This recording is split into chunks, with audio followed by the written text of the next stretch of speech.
एकदम से उसको कुत्ते के रोने की आवाज़ें आई, अपने कुत्ते के रोने की। बहुत बुरी तरह रोया कुत्ता। वो बोला मेरी नींद खुल गई। अब नींद खुली ना तो उसका कुत्ता उसके पास आ गया भाई। अब वो बुल टेरियर था ठीक ठाक बल्कि, तो वो कहता आया और आके उसने मेरी झोली में सर रखा और इन अ सेकेंड वो डेड डॉग ख़त्म। मतलब आप इमेजिन करो, उसने अपने पे ले ली उसकी सारी।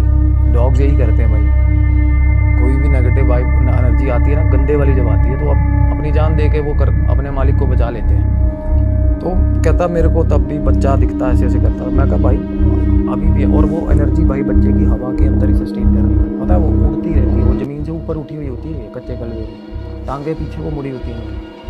ये ऐसे इस तरीके, हाँ ये दिखेगा भी, करता है। हाँ ये दिखेगा भी ना किसी को, एक जगह पे बहुत कम दिखेगा, ग्राउंड पे खड़ा हुआ दिखेगा ना तो खिड़की पे खड़ा